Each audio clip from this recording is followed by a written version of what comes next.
नमस्कार दोस्तों, स्वागत है आपका अपना YouTube channel Oxford competitive classes पर। दोस्तों, जैसा कि आप जान रहे हैं कि इन दिनों हम लोग भारतीय संविधान में राष्ट्रपति चैप्टर को पढ़ रहे थे। और दोस्तों, राष्ट्रपति चैप्टर में हम लोग कुछ देखे थे राष्ट्रपति के बारे में। तो दोस्तों, हम लोग देखे थे कि किस तरह से राष्ट्रपति का योग्यता होता है राष्ट्रपति बनने के लिए। फिर दोस्तों, उसका निर्वाचन मंडल यानी चुनाव कैसे होता है और कौन से लोग भाग लेते हैं। फिर दोस्तों, मैंने बताया था कि कैसे राष्ट्रपति त्याग पत्र देता है, कैसे उस पर महाभियोग लगाया जाता है और कुछ अन्य प्रक्रिया भी मैंने आपको बताया था।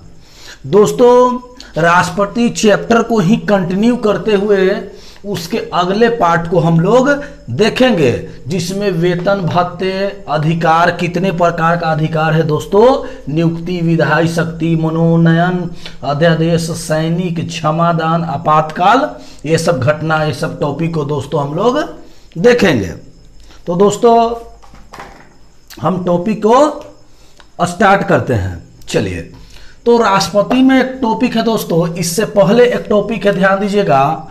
टॉपिक नंबर 1 जो है कह रहा है दोस्तों कि जब, नोट पॉइंट ये सब लिखते चलिएगा, कि जब राष्ट्रपति दोस्तों न हो तो उसके जगह पर काम करता है उपराष्ट्रपति। ध्यान दीजिएगा दोस्तों, जब राष्ट्रपति न हो तो राष्ट्रपति का पद कौन संभालता है? उपराष्ट्रपति। अगर उपराष्ट्रपति भी न हो तो दोस्तों इसका पद संभालते हैं मुख्य न्यायाधीश।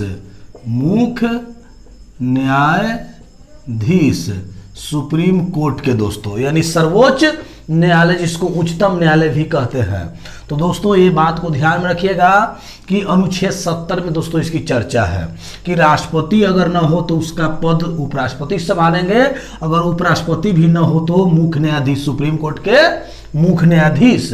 अगर मुख्य न्यायाधीश भी न हो दोस्तों तो इसके बाद वरिष्ठतम जो न्यायाधीश होता है, जो वरिष्ठ न्यायाधीश होता है, वो इस पद को संभालेंगे।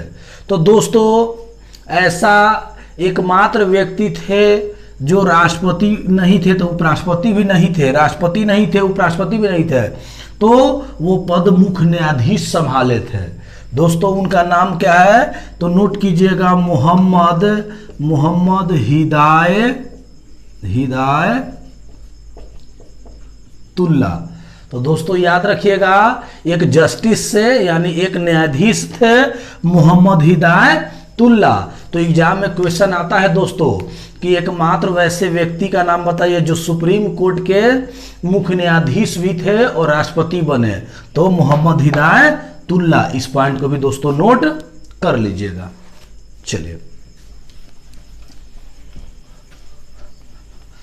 अगला दोस्तों टॉपिक है जो हम पढ़ते हैं, कह रहा है कि वेतन एवं भत्ते। तो वेतन एवं भत्ते कहने का मतलब है दोस्तों कि राष्ट्रपति का वेतन पहले जो था 1.5 लाख रुपया प्रति माह मिलता था। 1.5 लाख रुपया प्रति महीना उसका वेतन था दोस्तों। लेकिन आज डाटा चेंज हो गया है और आज जो है शायद 5 लाख रुपया, आप देख लीजिएगा, 5 लाख रुपया प्रति माह इसका पेमेंट हो गया है। तो दोस्तों याद रखिएगा कि वेतन पहले था 1.5 लाख था पहले, लेकिन दोस्तों अब जो है 5 लाख डाटा हो गया है। तो दोस्तों याद रखिएगा। और दूसरा दोस्तों नोट पॉइंट इस सब करना है कि राष्ट्रपति का जो वेतन होता है उस पर टैक्स नहीं लगता है, आयकर मुक्त होता है। इस बात को भी ध्यान में रखिएगा। और भत्ते का मतलब, कहने का मतलब है दोस्तों, जैसे कि आप सुने होंगे कि राष्ट्रपति जो देश में इमरजेंसी लग जाता है, वित्तीय आपात, तो वित्तीय आपात भी अगर देश में लग जाएगा तो उसके वेतन में कमी नहीं, कटौती नहीं की जा सकती है। तो दोस्तों इस बात को भी ध्यान में रखना है कि राष्ट्रपति के वेतन जो है कितना मिलता है। राष्ट्रपति का वेतन आयकर मुक्त होता है और इमरजेंसी के दौरान भी इसको नहीं, वेतन में कटौती की जाएगी।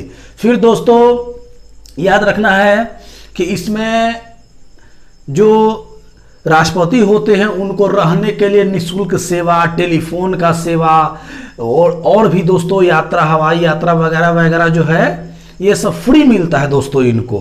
यानी कुल मिला के कह दीजिए कि देश का जो प्रथम नागरिक होते हैं या एक सर्वोच्च पद है, संवैधानिक पद है, भारत का नागरिक है राष्ट्रपति, उनको वेतन एवं भत्ते के बारे में डिटेल से यहाँ हम लोग पढ़े हैं।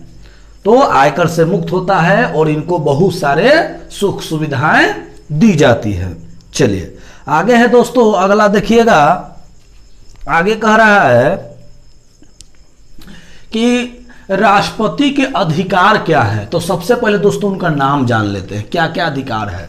तो कह रहा है दोस्तों की नियुक्ति, दूसरा कह रहा है विधायी शक्ति, तीसरा मनोनयन यानी किसी को मनोनीत करना, चुनना, अध्यादेश, ऑर्डिनेंस होता है अध्यादेश, सैनिक में क्या इसको शक्ति है, क्षमादान करने की क्या शक्ति है और आपातकाल का क्या शक्ति है। दोस्तों इन्हीं टॉपिक को आज हम लोग देखेंगे जो एग्जाम व्यू से इंपॉर्टेंट है। चलिए पहला दोस्तों मैं इसका नंबरिंग कर देता हूं, 1 2 3 4 5 6 और 7। दोस्तों हम पहला देखेंगे, पहला जो करा है नियुक्ति, उस पर ध्यान दीजिएगा। पहला तो पहला करा है दोस्तों कि राष्ट्रपति जो है नियुक्ति का अधिकार है। तो जैसा कि आप जानते हैं कि प्रधानमंत्री एवं और भी अन्य मंत्रियों की नियुक्ति कौन करते हैं दोस्तों, राष्ट्रपति। तो यही दोस्तों यानी नियुक्ति का अधिकार है। प्रधानमंत्री का नियुक्ति करना राष्ट्रपति का काम है। प्रधानमंत्री के सलाह पर और भी अन्य मंत्री, रेल मंत्री, शिक्षा मंत्री, वित्त मंत्री, अन्य जितने भी दोस्तों मंत्री हैं उनको भी नियुक्ति कौन करते हैं, तो राष्ट्रपति। दोस्तों एग्जाम में क्वेश्चन पूछा था कि रेल मंत्री की नियुक्ति कौन करता है, लोग कंफ्यूज हो गए कि आज तक पढ़े ही नहीं थे। तो दोस्तों याद रखिएगा कि प्रधानमंत्री का जब नियुक्ति राष्ट्रपति करता है तो प्रधानमंत्री के ही सलाह पर और भी मंत्रियों की नियुक्ति राष्ट्रपति करते हैं। तो दोस्तों आप समझ गए कि नियुक्ति क्या है। नियुक्ति यानी एक तरह से करें कि शपथ ग्रहण कराना, नियुक्ति का मतलब शपथ ग्रहण भी कह सकते हैं। तो दोस्तों वही किनका काम है, राष्ट्रपति का। और दोस्तों आप सुने होंगे CAG, कैग की नियुक्ति करता है। UPSC यानी संघ लोक सेवा आयोग अध्यक्ष की नियुक्ति करते हैं राष्ट्रपति। फिर है दोस्तों आप महानवादी का नाम सुने होंगे, अटॉर्नी जनरल।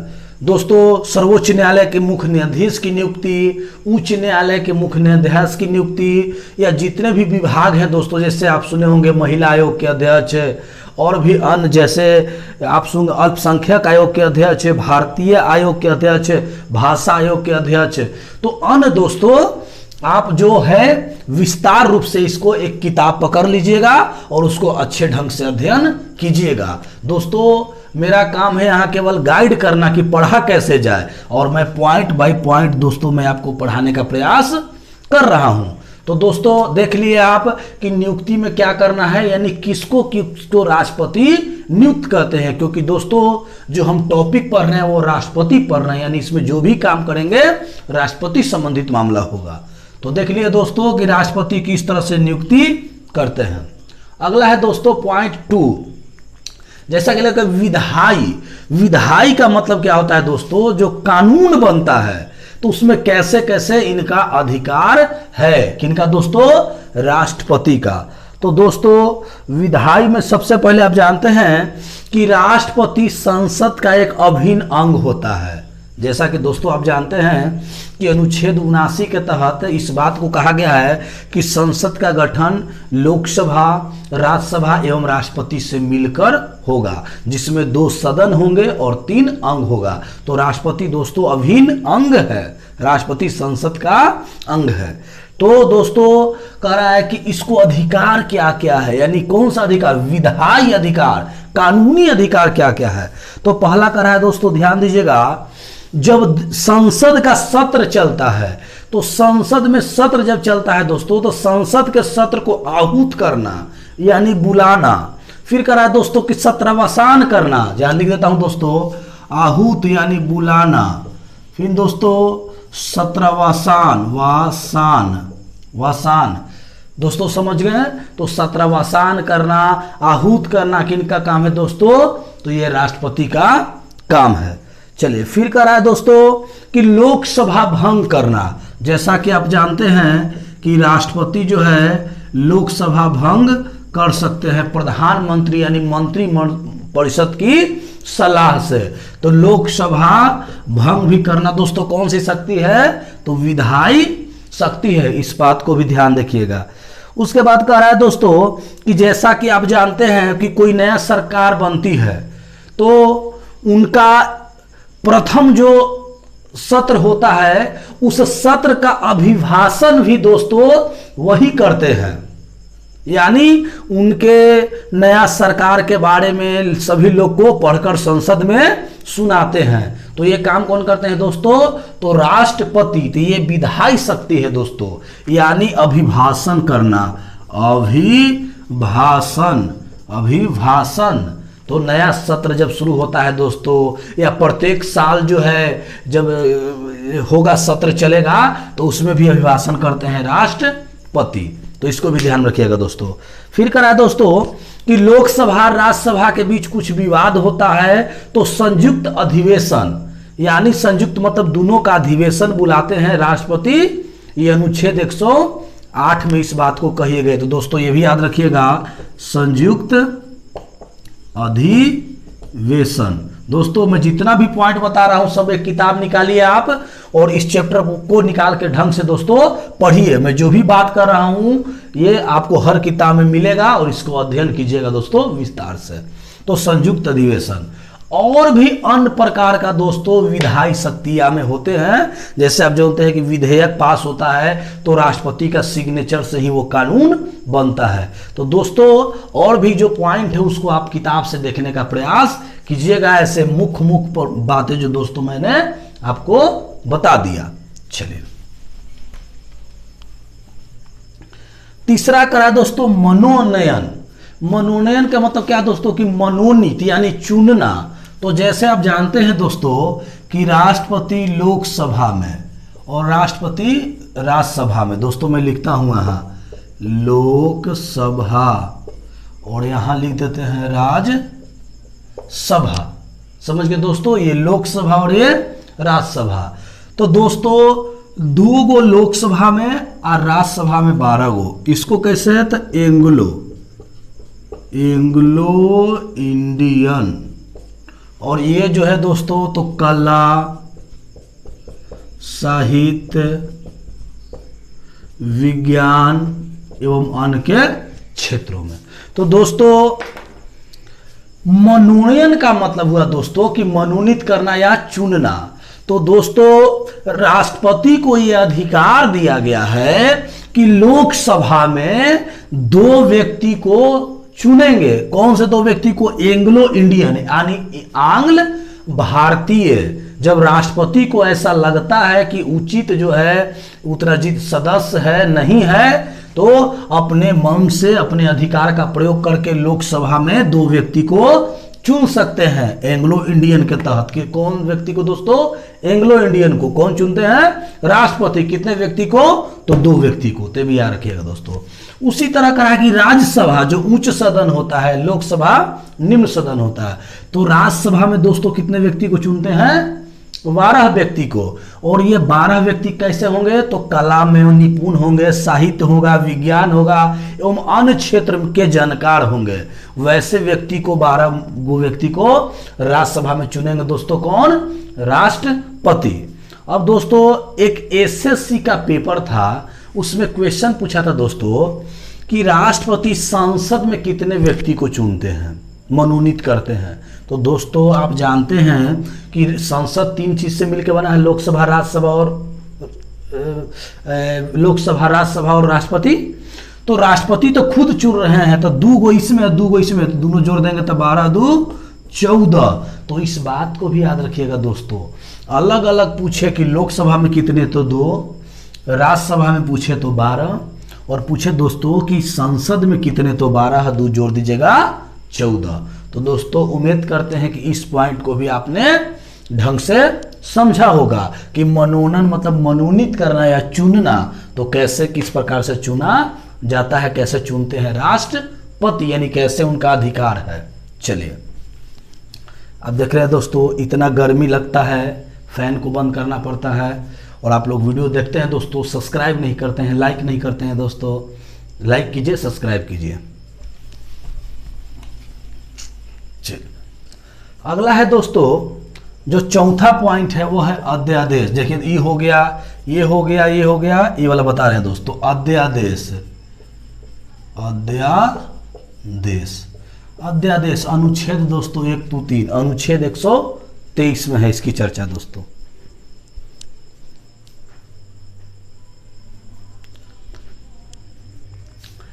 तो दोस्तों अध्यादेश जो है, इसको क्या है, अध्यादेश होता क्या है समझ लीजिएगा।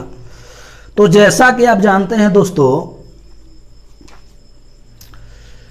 कि संसद का जो लोकसभा, राज्यसभा, संसद होता है, जो संसद के सदन अगर नहीं चल रहे होते हैं, यानी न तो लोकसभा का किसी कारणवश बैठक हो, न किसी कारणवश राज्यसभा का बैठक हो, और देश में कोई वैसा कानून व्यवस्था बनाना हो दोस्तों, न लोकसभा की कोई बैठक चल रही हो, न राज्यसभा की कोई बैठक चल रही हो, और कोई देश में कानून व्यवस्था बनाना है दोस्तों, तो राष्ट्रपति को यह अधिकार दिया गया है कि वो अध्यादेश का प्रयोग करे, यानी अध्यादेश जारी करे। अनुच्छेद कितना के तहत दोस्तों, 123 यानी 123 के तहत, और अपने राष्ट्रपति एक कानून बनाए।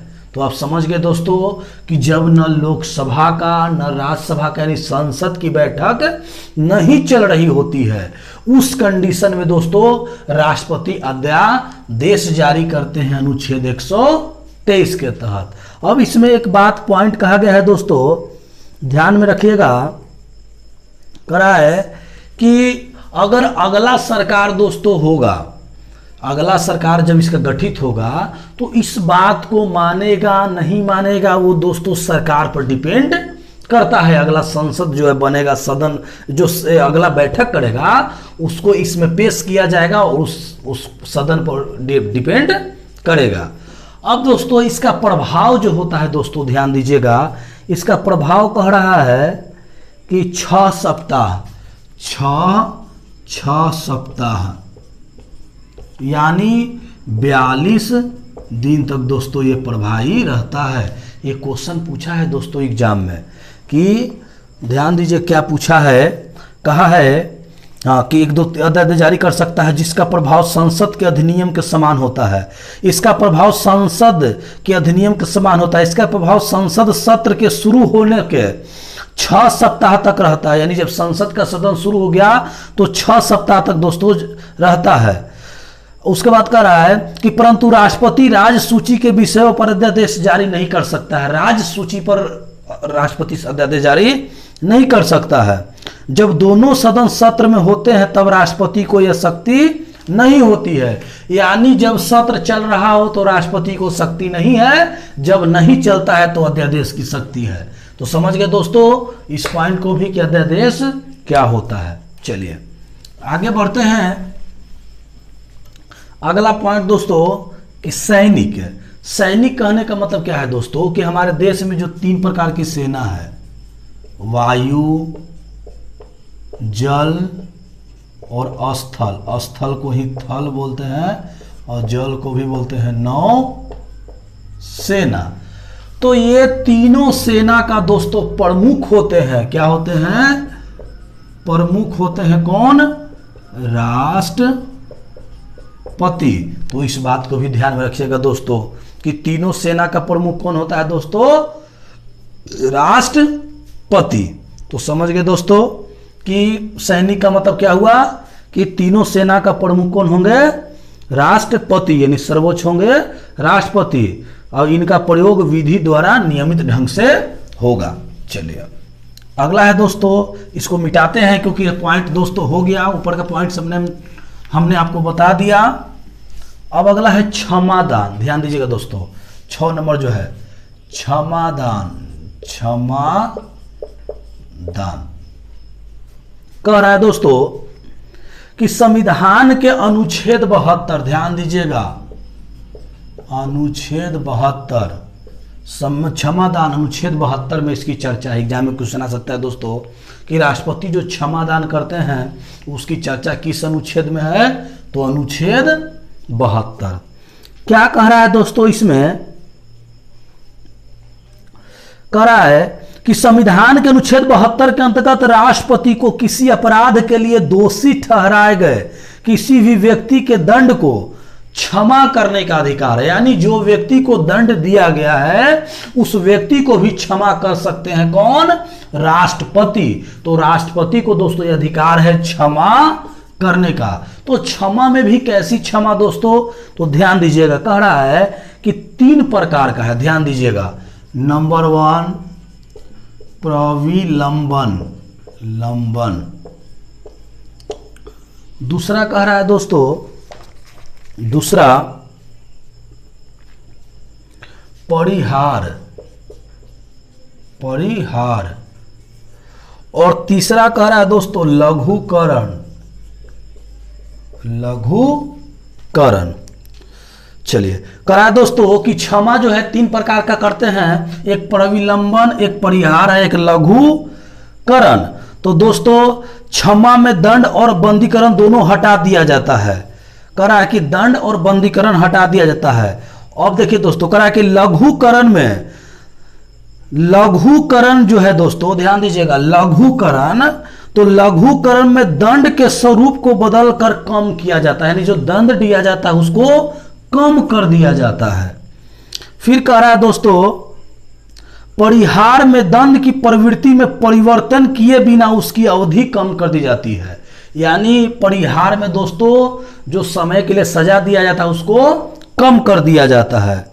और फिर कह रहा है दोस्तों कि प्रविलंबन में क्या होता है, तो किसी भी दंड पर रोक लगाना ताकि दोषी व्यक्ति क्षमा याचना कर सके। विराम में किसी दोषी को सजा को विशेष स्थिति को कम कर दिया जाता है, जैसे गर्भवती स्त्री की सजा को कम कर देना।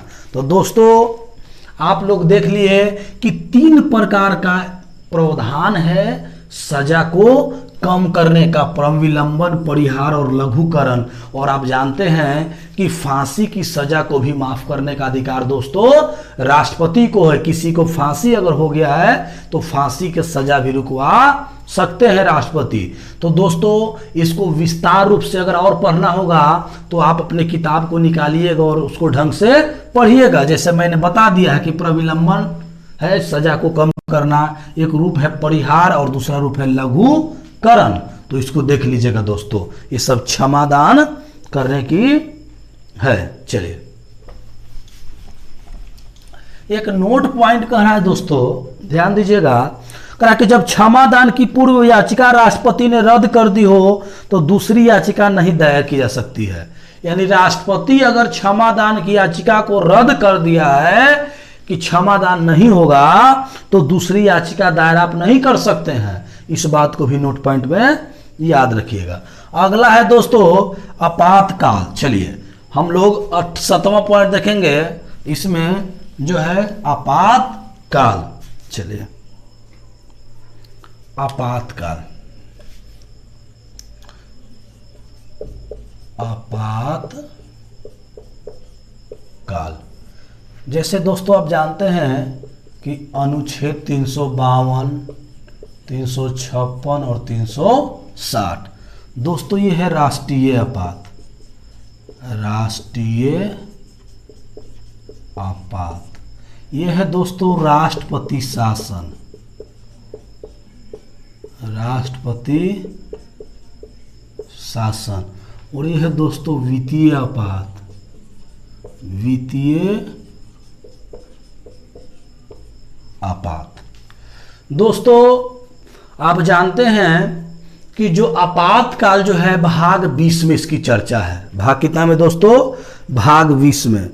और मैंने बताया था कि 352 से लेकर 356 तक भाग 20 में, सॉरी भाग 20 नहीं दोस्तों, भाग 18, भाग 18 में पढ़ना है। यानी इसको कैसा कर सकते हैं कि भाग 18 में चर्चा है 352 से 356 के बारे में पढ़ना है, यानी 52, 56 और 360 ये 3 प्रकार का इमरजेंसी है, आपातकाल लगता है।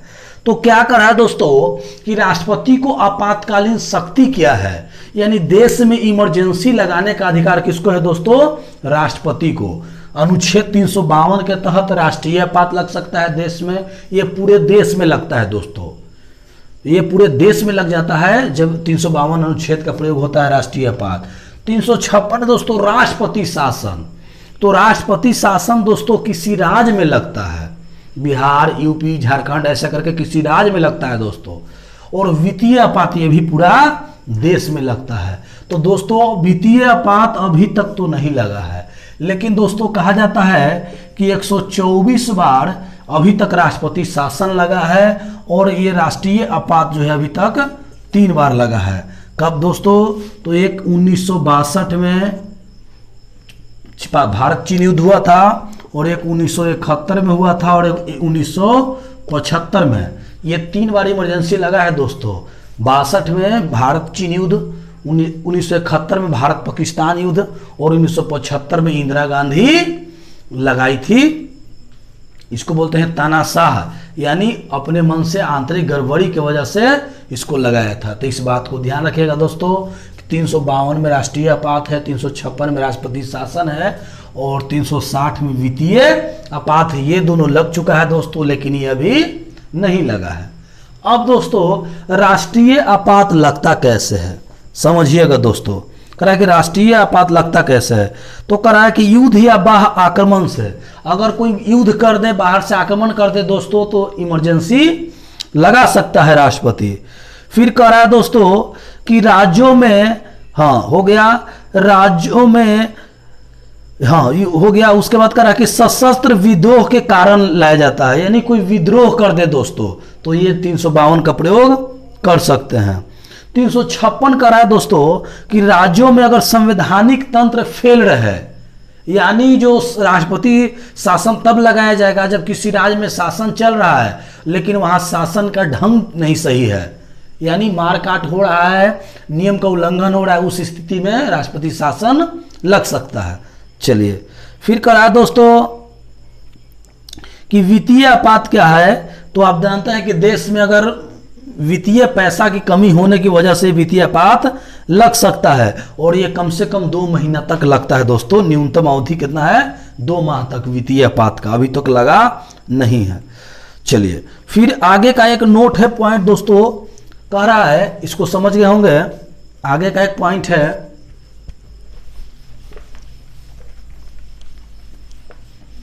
अनुच्छेद 143, ध्यान दीजिएगा दोस्तों, अनुच्छेद 143 इसमें कह रहा है कि राष्ट्रपति, ध्यान दीजिएगा दोस्तों, राष्ट्रपति, यहां राष्ट्रपति लिख देते हैं और इधर लिख देते हैं सर्वोच्च न्यायालय, मुख्य न्यायाधीश, मुख्य न्यायाधीश।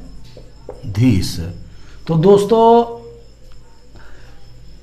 जो है राष्ट्रपति अगर कोई चाहता है बात पर तो मुख्य न्यायाधीश से सलाह ले सकता है। तो वही कह रहा है दोस्तों कि राष्ट्रपति जो है किसी सार्वजनिक महत्व के प्रश्न पर उच्चतम न्यायालय से अनुच्छेद 143 के अधीन परामर्श ले सकता है, लेकिन यह परामर्श मानने के लिए बाध नहीं है। यानी राष्ट्रपति जो है दोस्तों, मुख्य न्यायाधीश मत लिखिए, यहाँ लिख दीजिए सुप्रीम कोर्ट, यानी राष्ट्रपति सुप्रीम कोर्ट से कोई परामर्श मांगेगा, यानी सलाह मांगेगा, लेकिन ये सलाह मान ले ऐसा कोई जरूरी नहीं है दोस्तों। परामर्श मान ले ऐसा कोई जरूरी नहीं है।